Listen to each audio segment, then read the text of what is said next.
Alors, je rappelle que c'est le docteur Stewart qui raconte. Après un rapide coup d'œil autour de la pièce, sans un mot, Quincy nous désigna du geste nos postes respectifs. Quincy, le Texan, je rappelle, qui avait l'habitude de stratégiser en fait, de penser à leur disposition lors de leur partie de chasse. On a déjà raconté cet épisode. Van Helsing, Harker et moi étions juste derrière la porte, de façon que, lorsqu'elle s'ouvrirait, le professeur put la garder tandis que nous avancerions pour couper la retraite à l'arrivant. Une façon de resserrer l'étau autour de Dracula, donc de laisser rentrer en premier, laisser Van Helsing derrière et avancer vers lui, sans doute armé d'hosties et de couteaux. Quincy et Godalming se tenaient dissimulés, prêts à s'avancer devant la fenêtre pour empêcher toute fuite vers l'extérieur. Voilà. Nous attendions, en proie à une angoisse qui donnait aux secondes une lenteur de cauchemar. Les pas traversaient le corridor, lents et prudents. Donc quand je disais que Dracula a perdu de sa superbe, là on se rend compte qu'il est prudent désormais. Il avance sur la pointe des pieds. On imagine le vampire comme ça qui arrive chez lui, qui ne rentre pas en seigneur, qui ne rentre pas en conquérant, mais qui avance comme un voleur. Le comte s'attendait évidemment à une attaque, ou du moins la craignait. Donc on peut se demander, mais pourquoi il ne prend pas la fuite alors s'il sait que c'est un guet-apens? Il ne peut pas prendre la fuite car il y a là sur la table des éléments dont il a besoin, tout simplement. Donc pourquoi ne les a-t-il pas mieux dissimulés? Encore une fois, Dracula les a laissés là, disponibles dans le salon, dans sa grande maison. Il y a d'autres façons de les dissimuler, de les cacher quelque part, de les mettre sous coffre, j'en sais rien, qui auraient pu lui éviter de se retrouver dans cette situation. Donc soudain, d'un seul élan, il bondit dans la pièce, nous dépassant avant qu'aucun de nous pût avancer la main pour l'arrêter. Il y avait dans ce bond quelque chose de félin, de si peu humain, qu'il sembla nous tirer de la stupeur causée par cette éruption. Le premier à agir fut Harker. D'un mouvement rapide, il se jeta devant la porte qui s'ouvrait sur la pièce de façade. Donc c'est quand même génial. Donc Dracula s'est quand même dit à un moment donné, fuck it. c'est un peu l'impression qu'il nous donne en fait. Il sait qu'il y a quelque chose qui l'attend là, il sait qu'il y a un piège, il sait pas comment ils sont préparés. Il décide de foncer. Quand le comte nous vit, il ricana hideusement, découvrant ainsi des canines longues et pointues. Mais aussitôt, l'affreux sourire fit place à un froid regard rempli d'un dédain suprême. Son expression changeant encore lorsque, tous ensemble, nous avançâmes vers lui. Dracula est surpris qu'ils avancent ainsi sans crainte. Il n'a pas l'habitude, c'est quelque chose qui ne lui est jamais arrivé. je pense vraiment qu'il tombe de très haut là. Il comprend tout d'un coup que c'est lui la proie. Alors s'il ne l'avait pas compris plus tôt, quand même c'est un peu bête, vu qu'il savait qu'il y avait un guet-apens, mais là maintenant il réalise que ces hommes-là ne sont pas en train de tendre un stratagème exquis, non. Dès qu'ils le voient, ils avancent vers lui pour l'abattre, c'est tout. Voilà, c'est aussi simple que ça, il n'y a rien d'autre. Le plan est très simple. Sauf que ce n'est pas si clair dans la tête de la team Helsing en réalité. En tout cas, ce n'est pas clair pour Stewart. Mais à ce moment encore, je me demandais ce que nous allions faire. Je ne savais pas si nos armes matérielles nous seraient de quelque utilité. Harker avait évidemment l'intention d'en faire un essai, car il tenait en main son long poignard et en porta brusquement un coup furieux extrêmement violent. Harker n'a plus le luxe d'hésiter, en fait. De toute l'équipe, on va dire, c'est celui qui, en ce moment-là, a le plus de motivation à abattre le comte. Non pas seulement pour tout ce que le comte lui a fait à ce jour, il en a soupé le pauvre, mais surtout que sa femme, je le rappelle encore une fois, est menacée de damnation éternelle. Et donc ça, il ne peut l'accepter. Donc c'est le seul à ne pas hésiter, c'est le premier à y aller et ça tombe sous le sens. Le comte ne fut sauvé que par la rapidité diabolique de son bond en arrière. Il ne s'en fallut que d'une seconde, la lame acérée aurait traversé son cœur. Là, il était mort. On est en pleine journée, il n'a pas tous ses pouvoirs, là, il était mort. Au lieu de cela, la pointe coupa le tissu de son vêtement et par la déchirure, s'échappèrent une liasse de billets de banque et un flot de pièces d'or. On dirait un méchant dans un jeu vidéo en fait. Plus on le tape, plus il y a des pièces qui tombent qu'on peut récupérer, c'est mignon. L'expression du comte était si terrible qu'un instant, j'eus peur pour Harker, bien que je le visse brandir son poignard pour une nouvelle attaque. Harker, il y va en fait. Il est prêt à y laisser sa peau peut-être. Là, on sent vraiment une sorte d'attaque kamikaze de sa part. Parce qu'il n'est pas protégé, il n'est qu'à l'attaque. Il n'a rien pour le protéger et heureusement c'est à ce moment-là que instinctivement je m'avançais pour le protéger, tenant le crucifix et l'hostie dans ma main gauche. Finalement c'est Stewart qui vient servir de défense. La question c'est maintenant qui tank là-dedans. Je sentais une force puissante animer mon bras et je ne fus pas surpris de voir le monstre battre en retraite quand tous firent le même geste que moi. Il est impossible de décrire l'expression de haine et de cruauté déjouée, de colère et de rage diabolique qui parut sur le visage du comte. J'aurais bien aimé voir ça jouer. Gary Oldman dans le film ne le fait à aucun moment. Mais comment on peut mettre toutes ces émotions-là dans un visage? Ça doit se distordre dans tous les sens, ça doit être génial. Son teint de cire, devenu verdâtre, contrastait avec son regard brûlant. Donc c'est assez drôle finalement parce que sous la colère, Dracula est déjà blanc en fait. Il est déjà blanc, donc il ne peut pas blêmir plus. Concrètement. Il ne peut pas non plus rougir, il est toujours anémie apparemment, donc il a beau boire du sang, lui n'en contient que très peu finalement dans son système. Ce qui fait que sous l'effet de la colère, il adopte une couleur absolument au contraire du rouge, donc il devient vert, donc contrastant avec son regard brûlant, bien entendu, ce n'est pas rouge, donc c'est vraiment l'autre, on est vraiment dans la couleur complémentaire de la chose. Donc la balafre rouge par contre de son front ressemblait sur la peau livide à une blessure fraîche. L'instant d'après, d'un souple plongeon, il se glissa sous le bras de Harker avant que celui-ci pût frapper. Mais c'est génial en fait. Donc Dracula passe rapidement comme ça sous le bras d'Harker qui essaie de donner un coup. On l'imagine tellement dans un cinéma plus moderne avec l'effet de ralenti. Dracula qui passe comme ça, là, en mode limbo, là, un peu la danse limbo, un peu comme ça. Avec la lame qui passe juste sous son visage, tandis que de son nez, comme ça, il frôle le coude de Harker. Mais c'est génial. J'adore imaginer ces scènes-là. Il ramassa, donc au passage, pendant qu'il est en train comme ça de faire du limbo, il ramassa une poignée de pièces d'or sur le parquet, fila comme un trait à travers la pièce et se jeta contre la fenêtre. Alors je ne sais pas ce qui s'est passé dans leur disposition. Normalement, tels qu'ils étaient placés, on avait quand même Quincy Morris, le Texan, et Arthur qui devaient l'empêcher d'accéder à l'extérieur, l'empêcher d'accéder à la fenêtre. Donc là, il est passé sous le bras de Jonathan, qui est plutôt côté porte, pour finalement se retrouver face à la fenêtre. Donc j'ai comme l'impression qu'il y a une confusion là dans la position des joueurs. Dans le fracas et parmi les éclats de verre qui brillèrent en volant tout autour de lui, il sauta dans la cour. Mêlé au bruit du verre brisé, j'entendis le tintement de l'or lorsque quelques souverains roulèrent sur les pavés. Donc il connut encore à pisser des pièces d'or, quoi, c'est génial. Accouru à la fenêtre, nous le vîmes se relever sans mal. Mais en vrai, il s'est pété le dos, il a des tessons plein la gueule, mais il tente de sauver la face en fait. Donc il se relève comme si de rien n'était. Cette sortie du vampire, est géniale. Donc il est rentré sur la pointe des pieds, c'est Tom and Jerry quoi. Il fonce tout d'un coup, il ramasse de l'or et il se casse par la fenêtre. Mais c'est incroyable, je ne comprends pas pourquoi dans le lore global de Dracula, il y a quand même encore une fois cette crainte et cette aura de danger dans le vampire. Dans ce premier roman d'origine, il est pathétique en fait, je n'ai pas arrêté de le dire, mais quand on s'attarde sur des scènes pareilles, mais c'est incroyable quoi. Donc il se pète la gueule en contrebas, il se relève comme il peut, il a des tessons plein la gueule, il a encore de l'or qui pisse partout là. Mais bon, il faut qu'il garde la face. Hein. Donc, il traversa la cour, poussa la porte des écuries, en plus il sort par la porte des écuries, putain, donc par la sortie des bêtes en fait. Hein. Il rentre en voleur et repart par la porte arrière, c'est génial. Alors il se retourna et nous cria « Vous croyez me faire échec, vous avec vos visages pâles ?» Alors vraiment l'hôpital qui se paye la tête de l'hospice. « Alignés comme des moutons à l'abattoir, vous le regretterez tous tant que vous êtes. » Vous croyez ne m'avoir laissé aucun refuge, mais j'en ai encore. Donc voilà, donc ça veut bien dire qu'il a compris leur stratégie. Il a d'ailleurs passé par Carfax avant de se rendre à Piccadilly. Il a donc dû voir les caisses purifiées. Donc il a fait le point dans tout ça. Donc c'est pour ça, quelque part aussi, qu'il s'est rendu à cette maison. Il savait que là, ça y est, il commençait à prendre de l'avance sur lui. Ses poursuivants commençaient à abattre toutes ses cartes. Donc là, il fallait qu'il fonce en fait. Il fallait qu'il rattrape ce retard le plus rapidement possible. Il fallait qu'il aille dans cette maison. Il savait que c'était un guet-apens, mais là, il n'avait pas le choix. Donc c'était ça, soit crever.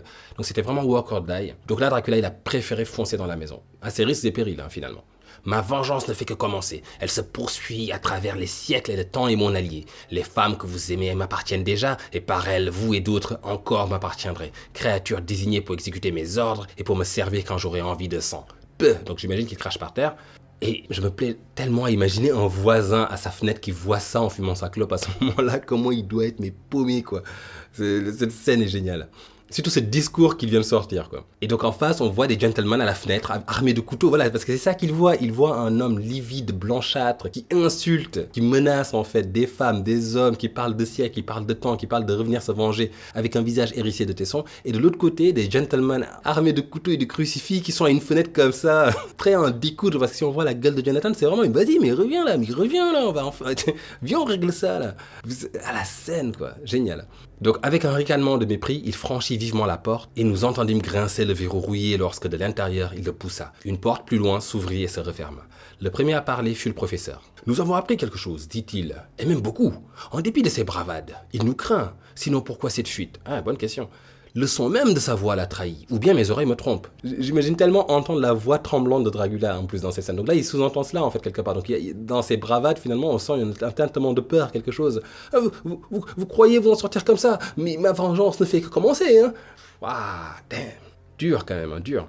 Pourquoi prendre cet argent ? Ah, bonne question. Suivez-le, vite. Vous chassez une bête sauvage, vous en avez l'habitude. Pour moi, je suis convaincu que rien ici ne pourrait l'aider, si même il revenait. Donc voilà, maintenant Dracula ne peut que fuir. Ses retraites sont condamnées, c'est fini. Il ne reviendra plus. Il n'a plus rien à y faire. Il sait que ces hommes ont complètement pourri ses caisses, si ça fait sens. Donc voilà, Dracula s'est trahi. Il fuit ses hommes, hein, comme une bête traquée, et il a préparé de l'argent pour son voyage retour. C'est ça qu'il voit. Dracula, qui n'était jamais avare de fanfaronnade, qui rappelait à qui voulait l'entendre ses prouesses et ses exploits militaires, se replie de l'Angleterre piteusement, sans le moindre combat digne de ce nom finalement. Il est très rapidement acculé et aussi rapidement il fuit. Et avec un manque total de panache dans la fuite, hein, on vient de le voir. Un témoignage recueilli plus tard va achever mais complètement le portrait en fait. Donc on en apprend plus sur la suite de la fuite en fait. C'est toujours la team Helsing en remontant la piste qui va tomber sur des matelots, qui va tomber sur des témoignages, sur les quais. Voilà ce qu'ils apprennent. Hier après-midi, les matelots ont vu arriver vers 5 heures un homme en grande hâte. Un homme grand, mince et pâle avec un grand nez et des dents blanches. Blanches et des yeux qui semblaient flamboyer, donc c'est le conte.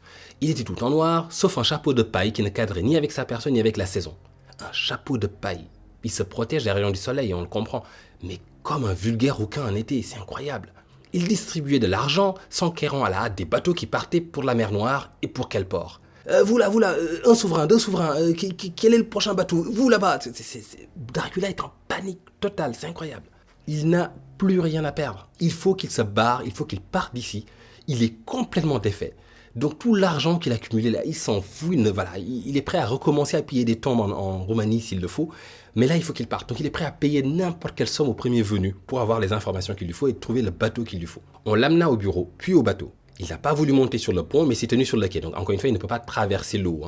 Donc il se tient au bout de la planche d'embarquement en priant le capitaine de venir lui parler. Le capitaine est descendu quand il a su qu'il serait bien payé, parce qu'il a dû refuser au début. Mais attends, c'est qui ce connard là? Comment ça, je dois sortir de mon bateau pour négocier? Qu'il monte. Donc Dracula qui ne peut pas, donc il dit non, dites-lui, son prix sera le mien. Le pauvre quoi. Donc le capitaine accepte, après beaucoup de jurons, et il a marqué son accord. Alors l'homme maigre est parti, après s'être fait montrer l'endroit où il pourrait louer une carriole et un cheval, pour aller chercher sa dernière caisse bien sûr, la seule qui lui reste. Alors je me suis bien foutu de la gueule du Dracula de Bram Stoker, mais le Dracula de Coppola n'est pas plus fier et prend également la fuite, juste après s'être pris la balle de Jonathan. Alors on se doutait tout à l'heure qu'il devait être affaibli. Il semble donc avoir une raison de battre en retraite. Pour autant, sa fuite fait moins sens que celle du livre encore. Le Dracula de Coppola n'aurait jamais abandonné Mina pour rentrer en Transylvanie, surtout maintenant qu'elle s'est transformée de son plein gré. Il n'a pas les mêmes priorités, ça n'a rien à voir avec le roman. Il ne l'a pas transformée par haine ou par désir de vengeance, mais par amour ici. S'il y a bien un point où les deux trames divergent, c'est bien à cet endroit-là. Le Dracula de Coppola a retrouvé, perdu, retrouvé et enfin reconquis son amour. Ses sentiments à ce moment-là sont très différents. Il ne tente pas de sauver sa peau, il n'est plus au centre de son histoire, mais plutôt absorbé dans son amour et son désir d'être réuni avec Elisabetta, donc Mina. Le Dracula du film et du livre sont très différents sous cette optique, c'est vraiment fondamental de comprendre cela. Et donc dès lors, on peut se demander pourquoi le Dracula de Coppola retournerait au château. Qu'est-ce qu'il y attend sinon les trois succubes? Le Dracula de Bram Stoker fuit, il a tout perdu de toute façon. Rien ne le retient en Angleterre, il va retourner en Roumanie, se refaire une santé, sucer des paysans et revenir à l'attaque. Le Dracula de Coppola, je le rappelle, cherchait à retrouver sa bien-aimée perdue. Rien dans son château ne va l'aider à panser ses plaies. Et certainement pas les trois succubes, encore une fois. D'ailleurs, ces trois vampiresses, quand on y pense, c'est une maladresse dans le film. On a du mal à concilier l'amour éternel pour Mina, donc Elisabetta, et le plan à trois dans le château. C'est pour cela que je pense que le harem aurait dû être retiré du film. Autrement, comment on se réconcilie d'une part l'éternel vœu figé dans un amour éternel mort qu'il ne peut oublier, et d'autre part son harem de vampiresses sans oublier le viol littéral de Lucie sur un banc froid sous la pleine lune déguisée en gorille-garou. Une vampiresse à la rigueur aurait suffi. Voilà, ça aurait pu nous faire comprendre qu'il a tenté de trouver une autre Elisabetta en condamnant une sorte de vaine sosie, mais que cela n'a pas pris. Elle serait une succube, le hantant et le harcelant dans son propre château. Ce qui fait que la phrase, à un moment donné, que les succubes lâches, vous ne savez pas aimer, aurait pris un autre sens. En l'état, avec les trois autres, on s'est dit qu'il recommence l'expérience tous les siècles pour finalement se lasser et chercher une autre âme lui rappelant sa défunte. Ce qui n'augure dès lors rien de bon pour Mina, qui est juste la dernière victime en date. Donc ça ne prend pas, ça, c'est pas bon. Par contre, cette différence de motivation au cœur même de la figure du vampire justifie que le Dracula de Coppola, donc le Dracula du film, n'ait pas créé d'armée de vampires en Europe de l'Est en 3 siècles, vu que c'est par amour qu'il est devenu Dracula, et non par désir de conquête sur la vie et sur la mort. On peut croire qu'il a tenté de tromper son amour, de remplacer Elisabetta à 3 reprises, certes, comme on vient de le suggérer, mais qu'aucune n'ait fait l'affaire. Surtout pas une fois transformé en vampire, exacerbant le pire dans le caractère comme on l'a déjà vu. Donc le personnage transformé en vampire n'est plus le même. Sa nature de vampire fait ressortir ce qu'il y a de pire en elle. Donc finalement, à chaque fois qu'il essaie comme ça de figer dans le temps une potentielle Elisabetta, il récupère une véritable succube. Et ce n'est pas ce qu'Elisabetta était. Pas de manière assumée en tout cas. On a vu ce qui est arrivé à Lucie dans sa transformation. Donc ses désirs, qui étaient sans doute des désirs qu'elle nourrissait quelque part, se sont retrouvés, dans la vision du roman en tout cas, pervertis par sa nature de vampire. Donc complètement assumée, complètement affichée, et là elle veut sucer de l'homme. Même si elle a commencé par des enfants, on sait qu'elle allait finir par des hommes. Voilà. Donc finalement, face à ces échecs successifs de trouver une Elisabetta et de la figer ainsi comme une sorte de compagne d'éternité, il se laisse dépérir sans mourir. Et on voit à quel point il est décrépit quand Harker le trouve. Donc ce qui explique qu'il ne sévissait plus en Roumanie, c'est un vampire mélancolique, le vampire du film. Alors que dans le livre, c'est avant tout un conquérant et un meneur d'hommes. On est en droit de se demander où est son armée de vampires séditieux. Donc dans le film, pas d'armée qui tienne, il veut juste retrouver sa bien-aimée. Mais une incohérence subsiste toujours, on ne comprend pas sa fuite après la preuve d'amour de Mina qui se transforme d'elle-même pour rester avec lui. Il se barre malgré tout et plante Mina en Angleterre. Alors certes pour revenir plus tard, mais il abandonne celle qu'il aime, après avoir eu la confirmation qu'elle est bien une sorte de réincarnation de sa bien-aimée, pas qu'une ressemblance. Et j'en veux pour preuve qu'elle a récité dans une sorte de transe des lignes de la lettre d'adieu de son suicide d'il y a 300 ans. Donc avec tous ces éléments-là, comment peut-il ensuite l'abandonner quand on sait à quelle extrémité il est allé pour la rejoindre? Il devrait être prêt à mourir là pour elle. Il était prêt à mourir pour elle, de toute façon, il est mort pour elle. Il s'est condamné à la mort éternelle pour elle. Donc là, ce Dracula ne devrait pas fuir. Cette réconciliation finale entre le film et le livre est juste impossible. Il faut que Dracula prenne la fuite pour que la course-poursuite commence. Vu qu'il y a une course-poursuite dans le livre. Sauf que le Dracula du film ne peut plus fuir pas sous cette écriture-là. Il aurait dû confronter jusqu'au bout la team Van Helsing dans la chambre, quitte à y laisser la vie. Les uns pour sauver l'âme de Mina, pour protéger le sacré, et lui pour protéger son amour. Voilà, point, ça s'arrête là. Peut-être qu'il devrait arriver à s'enfuir. Peut-être qu'à ce moment-là, si une course-poursuite il doit y avoir, ça doit être une course-poursuite du couple. La team Van Helsing poursuivant le couple Mina et Dracula, qui, prenant la fuite, vont essayer de se réfugier dans le château. Ce qui me plaît d'autant plus parce que là, tout d'un coup, on a une équipe qui est prête à les abattre, mais pour leur bien. Pour pousser un peu plus loin cette hypocrisie dans la démarche, donc ici, de croisée que tient l'équipe de Van Helsing, ils sont prêts, donc pour l'amour de Dieu, à tuer l'autre pour le sauver. Donc vraiment, on est dans une chasse aux sorcières. Ça marche très bien. Et Dracula et Mina qui sont juste dans leur fuite en train de leur dire « Mais laissez-nous vivre notre amour, laissez-nous tranquilles. On est sans doute des créatures ignobles, inacceptables aux yeux de votre religion, mais nous ne faisons de mal à personne concrètement. Notre simple existence ne peut pas quand même être un tort, un mal. » Et Van Helsing qui répond, bah si, carrément, votre existence est une insulte aux yeux de la création, on doit vous abattre en fait. Mais ne vous inquiétez pas, c'est pour votre bien. Sur les traits de votre tête décapitée se lira un sourire d'une satisfaction et donc d'une libération qui viendra bien nous prouver la justesse de notre action. Donc déjà, lire sur le visage d'une tête décapitée, je ne suis pas sûr que ça vaille grand-chose en termes d'arguments pour dire, voilà, voyez bien, c'était pour son bien. On lui a coupé la tête, mais regardez ce sourire, regardez ce sourire.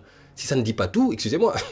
Donc voilà, une façon de sauver le film, ça aurait été ça. Donc si le film doit introduire cette scène de course-poursuite, parce que c'est effectivement comme cela que se clôture le livre, bah à ce moment-là, c'est le couple qu'il faut pourchasser. Dracula doit fuir avec Mina. Dracula ne peut pas fuir seul, pas le Dracula du film en tout cas. Pas le Dracula amoureux, du moins. Mais ce ne sera pas le choix qui sera fait, donc dans le prochain chapitre, on chasse de la chauve, et à ce moment-là de l'histoire, Dracula prend bien la fuite et les hommes perdent sa piste un instant. Il restait une caisse à Dracula dont il est le seul à connaître l'emplacement, vu qu'il l'a déplacée seul. Il peut donc être n'importe où. Ils savent qu'il se replie, il s'est un peu trahi dans sa précipitation lors de leur dernière confrontation, en révélant des billets et des pièces d'or là, qui lui tombaient de toutes les poches, mais ils sont loin de s'imaginer qu'il prend littéralement la poudre d'escampette. Donc eux, dans leur tête, il a fui, il se replie, mais il est toujours en Angleterre. Ils ne se disent pas que c'est fini, Dracula a tiré un trait sur l'Angleterre, là je retourne en Roumanie. Ils ne se disent pas ça. Ils sont difficiles à déloger d'habitude les gens du voyage. Donc normalement ils restent dans les parages, ils vont trouver un autre camp. Parce que ce qu'on ne peut pas entendre finalement, c'est que Dracula panique. Il ne peut plus rester en Angleterre et donc réserve un retour en Transylvanie via Varna, en passant par Varna en Bulgarie. Donc après des siècles de préparation, littéralement des siècles, apprendre la langue, comprendre la loi, les us et les coutumes, comprendre la politique, étudier le droit, depuis un château en ruine dans un pays oublié, amasser de l'or en fouillant les tombes comme un clochard en recherche d'or les nuits de Walpurgis, le comte arrive à foirer pour se faire bouter hors de Londres en quelques semaines. C'est la conclusion de cette escapade. Van Helsing attestera d'ailleurs de la folie de l'entreprise du vampire, tout en esquissant au passage une raison, alors une raison que je trouve toujours aussi faible, mais une raison quand même quant à sa venue en Angleterre. Sa décision de quitter son pays stérile, peu peuplé, pour venir dans un pays nouveau où la vie humaine pilule jusqu'à ressembler à la multitude des épis, ce fut l'ouvrage de plusieurs siècles. Donc il n'y avait plus assez de vie, si on comprend bien, en Europe de l'Est, ce qui est léger quand même comme argument quand même. Vu la cadence de ces chasses, je crois que quelques villages lui suffisent. Je préfère la théorie comme quoi l'Est est encore trop superstitieuse, et là en l'occurrence trop au courant de ses capacités. Le vampire commence à être acculé de plus en plus. Ces sorties maintenant lui valent de plus en plus la méfiance des villages environnants qui vont finir par le dénoncer, donc en fait il va finir par recevoir la visite d'agents municipaux. Et ça il ne veut pas, donc il vaut mieux fuir là où on l'ignorera complètement, où on ne peut pas croire à son existence, l'ouest du Prométhée, l'anonymat et la discrétion derrière le mur du scepticisme éclairé, on en a déjà parlé dans Rosemary Baby. Donc Van Helsing poursuit. Le jeune cerveau qui était le sien avait depuis longtemps conçu l'idée de venir dans une grande ville. Que fait-il? Il trouve l'endroit du monde qui lui offre le plus de promesses, et aussitôt il se met délibérément à préparer les voies. Il mesure patiemment sa force et ses ressources, il apprend des langues étrangères, il s'initie à une autre vie de société, à un renouvellement de ses anciennes coutumes, parce qu'il faut tout réapprendre. À la politique, aux lois, aux finances, à la science, aux habitudes d'un pays nouveau, d'un peuple nouveau venu après lui. Ce qu'il en entrevoit ne fait qu'aiguiser son appétit et son désir. Il dit « il me les faut » et met donc son esprit au diapason, car tout lui prouve combien ses suppositions étaient exactes. Il a tout accompli tout seul à partir d'une tombe en ruine au fond d'un pays oublié. C'est génial. Dracula a bien travaillé. Dracula a mis en œuvre un plan formidable. Ce plan a très rapidement tourné au fiasco. Il est défait par de simples mortels. Il a embarqué sa dernière caisse dans un bateau et est en route pour la Transylvanie, même si ses poursuivants l'ignorent encore. Alors ce qui va débloquer la situation, c'est une intuition de Mina sur le lien maudit qui la lie au conte. Elle demande à Van Helsing de l'hypnotiser, ce qui la transporte dans le corps du conte, et lui fait entendre et ressentir ce qui l'entoure. Vu que le conte est plongé dans le noir, elle rapporte surtout des sons qu'elle perçoit, des battements de voile, le clapotis de l'eau, le craquement d'une chaîne d'encre par exemple, qui trahissent la situation du conte. Il est dans la cale d'un bateau. On n'insistera jamais assez sur la bêtise du conte et à quel point il s'est planté un pied dans le pied avec cette possession inutile.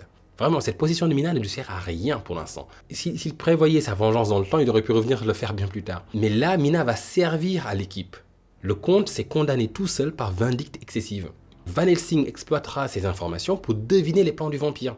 Il a pris la fuite sur un bateau, donc une rapide recherche sur les quais avec son signalement si particulier, donc très facile à retrouver, leur apprend rapidement qu'il a pris un bateau pour Varna, en Bulgarie, sans doute pour rejoindre son château. Et là, même s'ils sont en réalité tentés de les laisser partir au diable, tout simplement parce qu'en fait le cauchemar est terminé pour eux, ils partent, ils quittent l'Angleterre, ce n'est plus leur problème. Mais non, les hommes décident de le poursuivre, tout simplement parce qu'ils ont un motif supérieur qui motive leur mission. Et cette raison, c'est Mina. Parce qu'encore une fois, Dracula l'a maudite. La marque d'hostie sur le front de Mina est un rappel impérieux de leur mission, et les enjoint dès lors à ne jamais baisser les bras. Ils savent qu'elle risque de se transformer à sa mort et être la chose de Dracula. Mina est d'ailleurs prête à mourir, mais Van Helsing lui objectera qu'il ne faut surtout pas qu'elle meure, car elle deviendrait comme lui. Bon, sauf bien sûr s'il lui coupe la tête, mais on peut comprendre que cela ne soit pas leur premier recours. Ils vont avant tout essayer de la sauver, ça va de soi. Et à ce moment-là, les hommes envisagent un instant d'engager la poursuite sans Mina, en la laissant à Londres, parce qu'ils savent maintenant que Dracula n'y est plus. On peut d'ailleurs les comprendre, elle est après tout un espion potentiel du comte depuis son baptême. Mais ce lien télépathique qui la lie à Dracula, c'est également une aubaine pour eux. Une source d'information qu'ils n'ont pas le luxe de négliger. Donc il faut poser le pour et le contre. Et c'est Mina qui le leur rappelle. Ce lien maudit, c'est une lueur d'espoir dans les ténèbres qu'ils traversent. C'est un fil rouge qui les mène directement au vampire. Ils ne peuvent pas se permettre de rompre ce fil.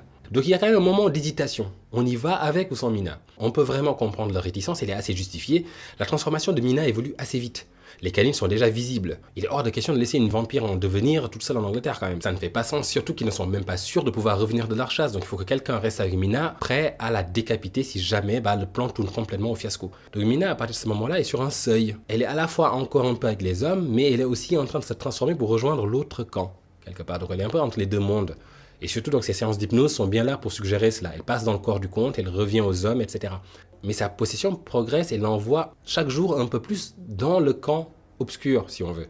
Et donc cela aboutira d'ailleurs à un mutisme épistolaire, tout comme nous l'avons vu avec Jonathan, c'est-à-dire que Mina n'écrira plus à un moment donné.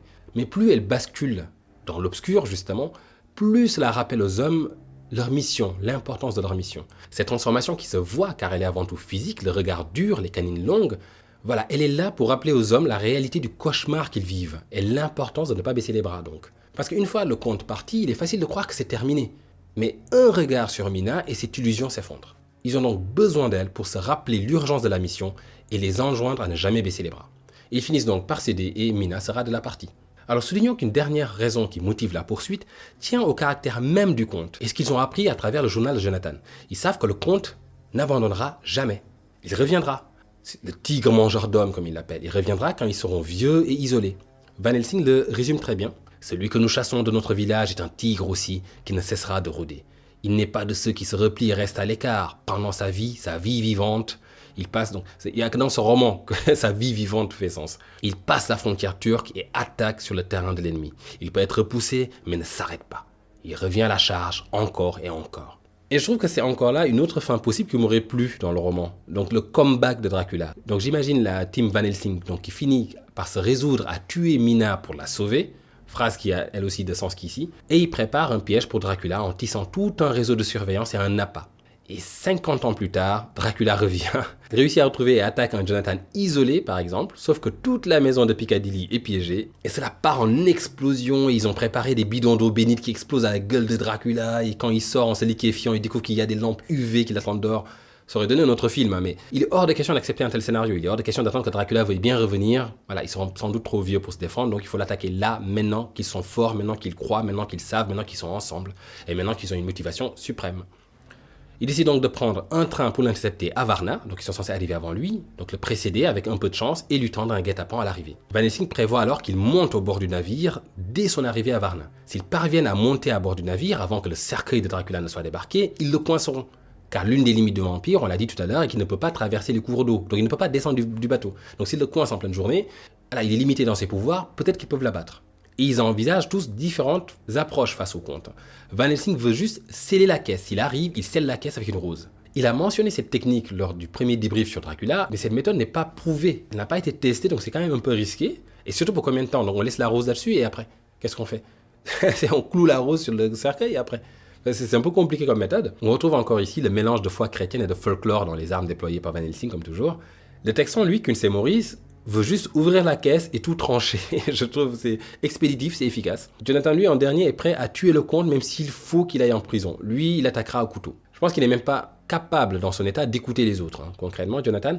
Et donc, si jamais le corps du comte doit rester, donc ne pas se dissiper, parce qu'ils ne savent pas, en fait, qu'est-ce qui se passe une fois qu'on a tué le comte. Parce que Lucie, quand on l'a tué, son corps est resté. Son cadavre n'est pas assez ancien pour se dissiper. Donc on ne sait pas ce qui adviendra du corps du comte. Ça se trouve, il est resté en suspens pendant tout ce temps, et le fait de tuer le vampire fait que le corps redevient humain et reprend sa décomposition naturelle. Mais du coup, il y aura un corps.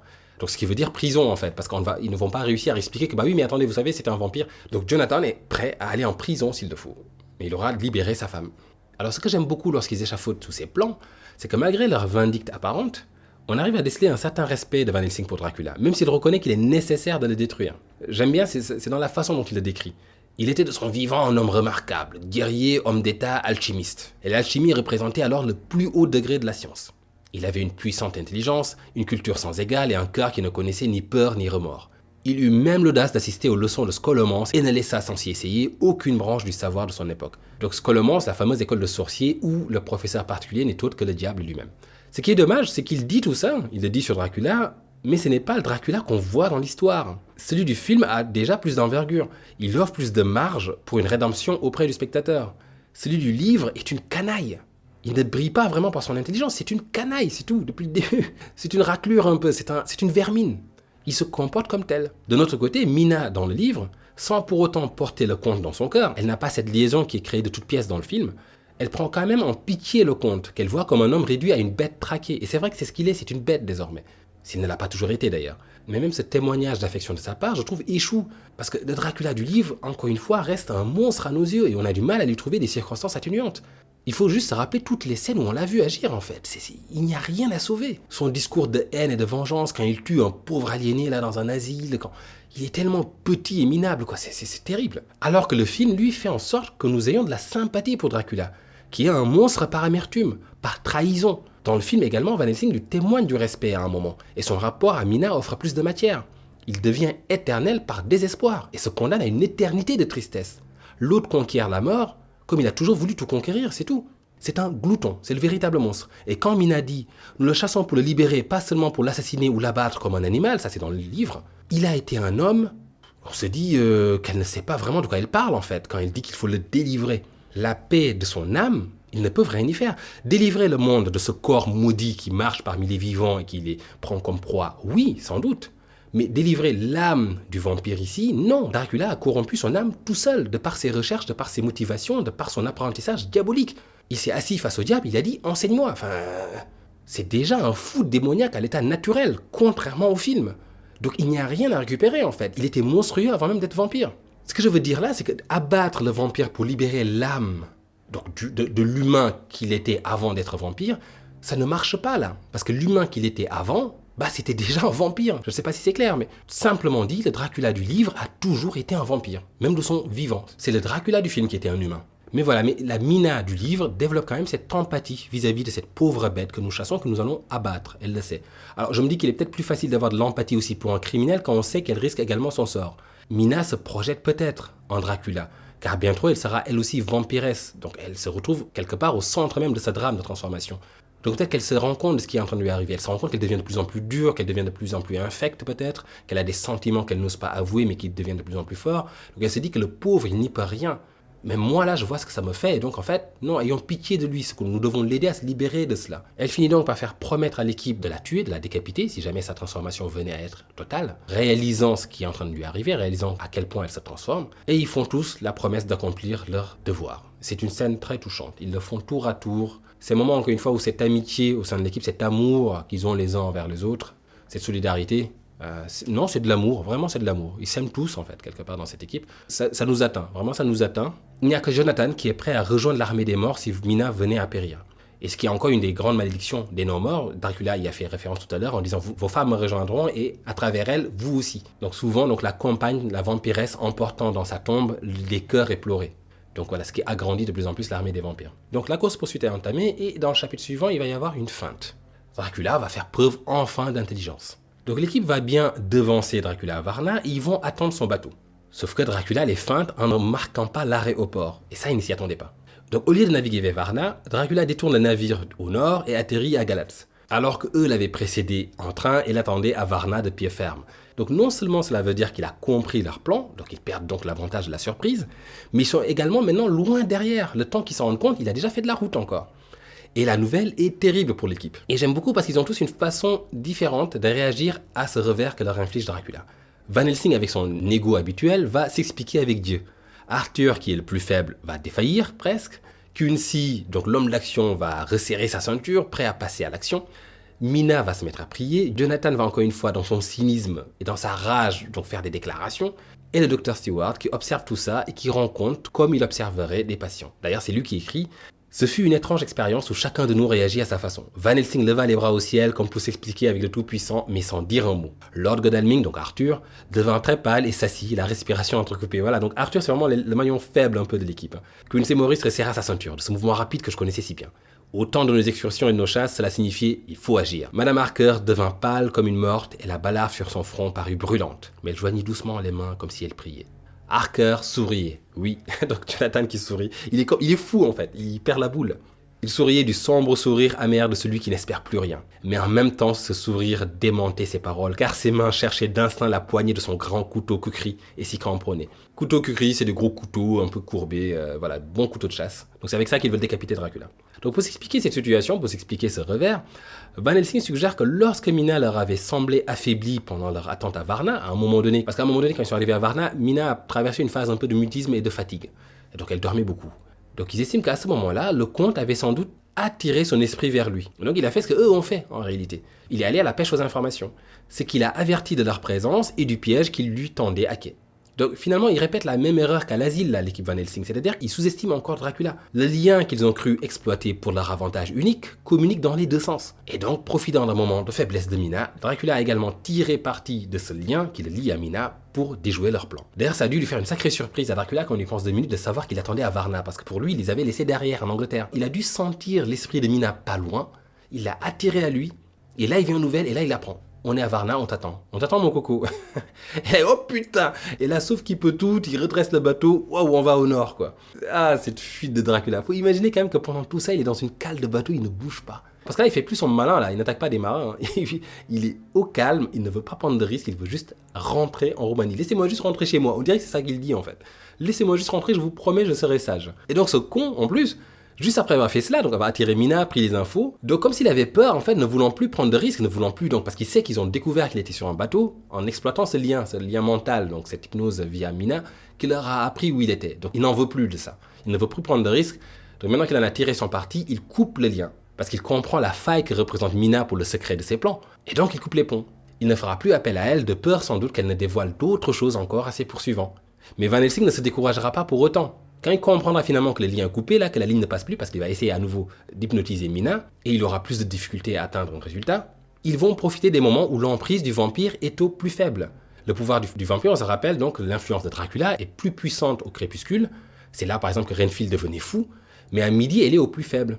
Et donc, Mina se fait hypnotiser dans ces moments-là, et Van Helsing arrive, non sans peine quand même, à obtenir encore quelques bribes, quelques indices à travers ce lien mental. C'est quand même incroyable. Et donc, malgré ce premier revers, Van Helsing et Mina vont remotiver les troupes, donc à la fois en mettant en commun ces bribes d'informations qu'ils arrivent à extraire à travers le lien mental, mais aussi une analyse du caractère du comte. Et en fait, en faisant la synthèse de tout cela, ils comprennent ce qu'ils s'apprêtent vraiment à faire. Alors, ils vont qualifier Dracula de tueur de type criminel. Ce qu'ils vont faire ici, en réalité, c'est s'amuser à le mettre un peu dans une sorte de qualification, comme si on avait comme ça des cases de différents types de malfrats, et chacun répondant à un certain profil psychologique, et donc répétant un peu les mêmes actions. Non sans intelligence, mais tout simplement parce que, comme si de manière innée, on était prédestiné à devenir un certain type de criminel, et que tel criminel répète, reproduit tel schéma de pensée et d'action. Et donc Dracula est également condamné à répéter les mêmes stratégies. Quand on y réfléchit 2 minutes, il aurait dû les feinter en feignant d'envoyer une caisse, par exemple, mais en prenant un autre bateau pour aller ailleurs. Il avait le monde entier pour se planquer. Mais non, il répète la stratégie dont il s'est vanté devant Jonathan. Attaquer, se replier chez lui, en coupant les ponts, en sacrifiant ses armées si besoin, ici en coupant les ponts avec Mina, puis attaquer à nouveau. Et au final, il devient assez prévisible. Il n'a donc qu'un but en tête, le misérable criminel, à cette heure-ci, c'est de se replier derrière les murs de son château, alors que n'importe quel autre endroit au monde aurait dérouté ses adversaires. Il se serait planqué dans n'importe quelle forêt obscure, dans n'importe quelle tombe de suicidés en Angleterre et aurait envoyé sa caisse vide en Roumanie, il aurait complètement paumé ses adversaires. Mais non. Le comte a des œillères, il n'a qu'un objectif en vue et en coupant les ponts avec Mina pour se préserver, il en est d'autant plus aveugle sur le stratagème de ses ennemis, confiné qu'il est dans une cale obscure d'un bateau. C'est Mina qui fait l'exposé de ses conclusions. Le comte est un criminel de type criminel, dit-elle.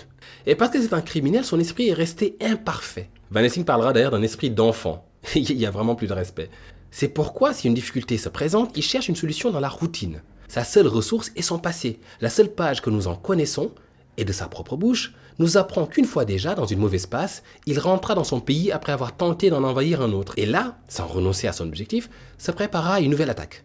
Il revint à la charge et gagna la partie. C'est ainsi qu'il parvint à Londres pour conquérir un pays nouveau. Il fut vaincu, et quand tout espoir fut perdu, quand son existence même fut en danger, il s'enfuit par mer pour rentrer chez lui, juste comme autrefois il avait passé le Danube pour revenir en Turquie.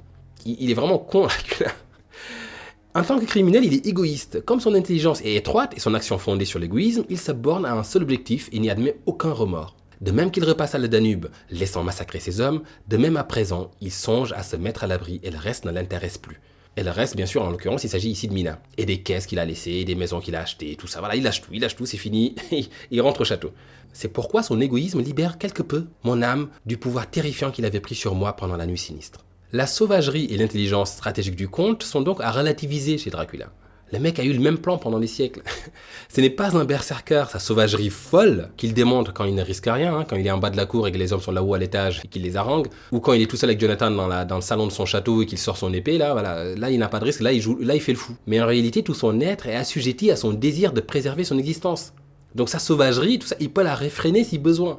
Là, ces hommes qui ont osé l'attaquer quand il était en bas, quand il a sauté par la fenêtre et qu'ils étaient là-haut, il ne les a pas combattus à mort en fait. Il a pris la fuite. Dracula ne combat pas à mort, même lorsqu'il était vivant.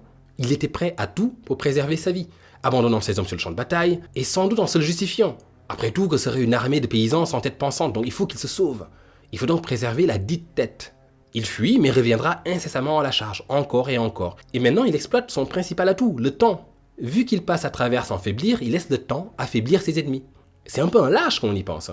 Il est prêt à revenir plus tard quand la team Van Helsing là sera vieillie en fait. Affaiblie, vieille, sénile, et là il revient tout fier et tout. Ah, je vous avais dit que je... Mais quel connard. Mais cette facilité d'aller toujours chercher sa stratégie dans la routine, donc cette paresse intellectuelle quand même, c'est terrible. Il a le même plan depuis des siècles. Il ne se renouvelle pas. Et c'est donc ça sa faiblesse. Ses ennemis connaissent ses vieilles méthodes. C'est même lui qui l'a dévoilé en plus. Van Helsing dira que c'est son égoïsme qui le perdra. C'est en partie vrai, mais je n'ai pas l'impression que ça ne soit que ça. C'est le fait de ne pas finir en fait. Il ne sécurise pas ses projets. Jonathan s'échappe du château alors qu'il aurait pu l'achever. Renfield trahit alors qu'il aurait pu le contenir. Mina est un cheval de Troie permettant d'accéder à ses pensées parce qu'il a préféré la transformer par désir de revanche et par sadisme, sans anticiper les conséquences. Et c'est pour ça qu'il tombe. Il est petit et mesquin dans sa revanche. C'est un petit haineux. Il a un gros angle mort dans sa quête, car il a tendance à survoler des choses qu'il prend pour des détails, mais qui finissent par lui coûter cher. Il aurait pu tuer Jonathan, il aurait pu donner ses petites bébêtes à Helsing, il aurait pu tous les abattre. Pour la bonne suite de son séjour en Angleterre, il aurait fallu effectivement qu'il mette hors d'état de nuire ceux qui connaissent son existence. C'est logique. C'est sa seule menace. Il a voulu les maudire, les blesser, mais il aurait juste fallu qu'il les tue. Il avait 1000 façons de procéder. Et même voudrait-il les torturer, qu'il s'y prend mal également. Dans son péché d'orgueil, à vouloir à tout prix faire de Mina une vampire, pour ensuite se barrer et la convoquer plus tard, c'est un peu con. C'est absolument con. Il a bien vu ce qu'ils ont fait à sa première victime, Lucie. Ils l'ont égorgée. Donc qu'est-ce qu'il croit qu'il va se produire si Mina se transforme? Qu'est-ce qui lui fait croire qu'ils vont la laisser partir pour le rejoindre? À la rigueur, il aurait pu dire « Je vous la laisse, vous n'aurez d'autre choix que de la tuer comme vous avez tué la première. À votre tour, vous allez connaître la douleur que c'est que de perdre une alliée, puisque vous m'en avez fait perdre une. » Ça aurait mieux marché dans une tentative de vengeance immédiate.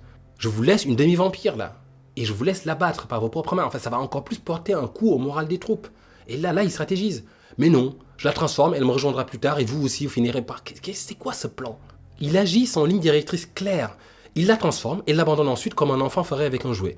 Puis il fait appel à elle, puis il croit couper les ponts, mais du coup, en la libérant, elle est plus à même d'aider à le traquer, et en plus, on réalise qu'il ignore les failles d'une transformation telle qu'il l'a déclenchée, vu qu'elle a toujours accès à son esprit.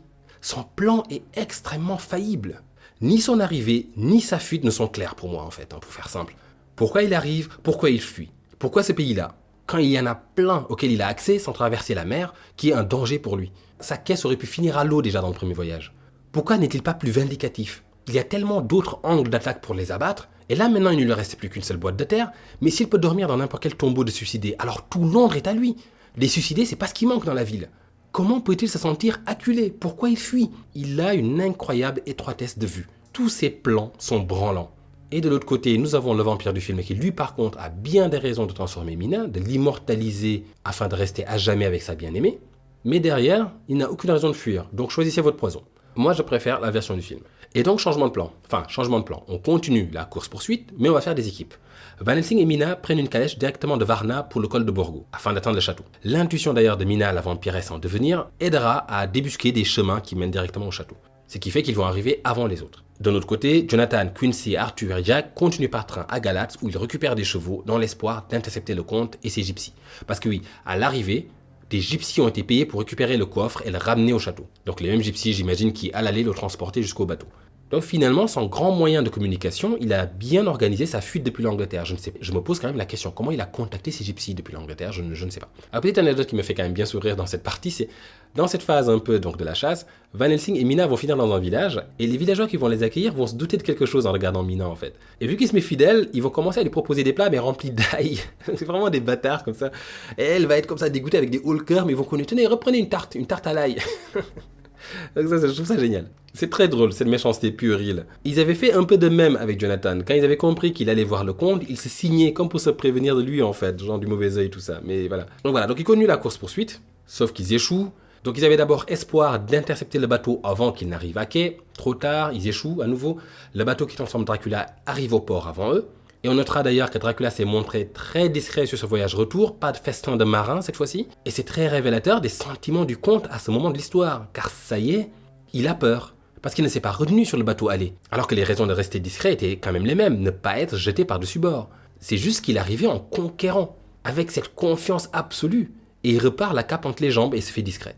Voilà l'épopée de Dracula. La peur s'est immiscée dans le cœur du vampire qui étouffe sa colère et ronge son frein. Donc les gitans de Dracula récupèrent bien sa boîte à Galatz et accélèrent maintenant sur la route du col de Borgo. Donc là, la course est plus intense que jamais. On se rend quand même compte que les Tziganes sont conscients de ce qu'ils font. Parce qu'à un moment, ils désignent le château et désignent le soleil. Donc ils savent ce qu'ils conduisent. Ils savent qu'il y a un vampire là, qu'il y a une histoire de soleil, de coucher de soleil, etc. Ils sont conscients de cela, mais ils le font quand même. Parce qu'à l'aller, on aurait pu se dire qu'ils ne savaient peut-être pas. En tout cas, nous n'avions pas assez d'éléments pour supposer qu'ils savaient ce qu'il y avait dans les caisses. Mais là, vu qu'ils désignent le soleil, etc., on se dit qu'ils savent quoi. Ou alors le contrat c'est de livrer la caisse avant le coucher du soleil. Mais s'ils le savent, c'est génial parce qu'ils le font avec beaucoup de zèle. S'ils savent qu'ils délivrent un vampire. Ils le font vraiment avec beaucoup de zèle quand même. Et donc c'est vraiment incroyable à quel point ils ont mauvaise presse ces Tziganes quand même dans les histoires que nous avons couvertes jusqu'à là. C'est terrible. On se rappelle dans Drag Me to Hell, là, les Tziganes qui jettent des sorts, qui font des deals avec les démons. C'est terrible, les pauvres. Mais là encore une fois, on peut se dire que si Dracula a des Tziganes dévoués sous ses ordres, raison de plus pour revoir le plan. D'une simple fuite en avant. À plusieurs cerveaux, un simple leurre aurait suffi pour dérouter toute la team Helsing, qui se retrouve ici en plus en terrain inconnu. Ils ont toutes les cartes en main. Qu'est-ce qu'ils ont à fuir vers le château? Pourquoi cette hâte du comte de retrouver son château? Une embuscade aurait été mieux, avec ses gypsies, des loups, en planquant sa tombe dans la forêt en attendant la nuit. Pourquoi le comte n'a pas de stratégie à la fin? Il semble affolé et incapable de réfléchir. Il est chez lui. S'il l'a joué discret sur le bateau retour en ayant peur de se faire balancer à l'eau, mais là c'est fini, il est chez lui. Il peut sortir du coffre parce qu'on sait qu'il peut marcher en plein jour, même s'il n'a pas tous ses pouvoirs. Il peut se planquer dans une forêt qu'il est seul à connaître. Il peut quand même, je pense, communiquer avec les loups. Bon, si c'est limité, peut-être, pourquoi pas, mais en tout cas, ils vont avoir beaucoup de mal à le retrouver dans la forêt. Il peut attendre que la nuit tombe, et là, ça y est, il est en pleine possession de ses moyens. Donc là, on a une autre lutte qui commence. Il a des gypsies sous ses commandes. La team Hellsing n'a aucune chance de gagner là. Ils ne sont que 5 hommes à abattre. Où sont ces gitans? Où sont ces loups? On se rappelle qu'il avait un contrôle absolu sur les loups. On se rappelle qu'ils étaient là pour garder la calèche à l'arrivée de Jonathan. C'est dire la docilité dans laquelle il les tient. En Angleterre, il était réduit, dans son isolement, à faire appel à un pauvre loup galeux pour casser des vitres dans sa chasse de Lucie. C'est fou au final, on se rend compte quand même qu'il s'est rendu dans un pays civilisé où les animaux sont en cage, se privant ainsi de ses meilleures armes. Mais sauf que là, ça y est, il est de nouveau chez lui. Qu'est-ce qu'on sait de lui? On a compris que Dracula fait du théâtre et prétend un sens de la sauvagerie dans l'attaque et dans la tactique. C'est un stratège. Mais sa stratégie, en réalité, c'est sa survie. Sa survie prend toujours le dessus sur la victoire. Ce n'est sûrement pas un kamikaze ou un noble guerrier prêt à mourir au combat. Dracula peut attendre. S'il n'a plus d'atout, il se retire. Et donc il exploite effectivement l'atout maître qu'il a sur ses ennemis, c'est-à-dire le temps. Dracula a le temps. Il reviendra à la charge quand l'ennemi sera affaibli ou anéanti par le temps. Mais cette fuite-là est ridicule. Il est déjà dans cette terre. Et donc il a la main. Il a la supériorité quant à la connaissance du terrain, quant aux armes, quant aux hommes. Il a des gypsies. Il n'a plus de raison de fuir. Même si je dis qu'il nous a jamais montré ses stratégies, on sait quand même qu'il a par moments brillé un peu. Jonathan l'avait souligné quand il avait dans le château. Dracula est très malin. Il avait pensé à toutes les pistes pour amener ses caisses en Angleterre, pour aller prendre ses maisons. Notamment en brouillant les pistes. Il a envoyé les caisses à différents endroits en Angleterre pour les faire récupérer par d'autres hommes qui allaient les renvoyer à d'autres hommes. Donc en fait, pour remonter la piste, pour savoir exactement où est-ce qu'il a envoyé ces choses, ça devenait très difficile. Il arrivait comme ça à rompre les pistes en multipliant les intermédiaires en fait, tout simplement. Ce qui fait que personne à Londres ne connaissait complètement son affaire et c'est cet anonymat-là qu'il voulait. Où est passée cette finesse d'esprit, cette stratégie? Mais enfin bref, donc c'est Mina et Van Helsing qui sont les premiers à arriver aux abords du château. Donc ils vont décider de s'arrêter pour la nuit.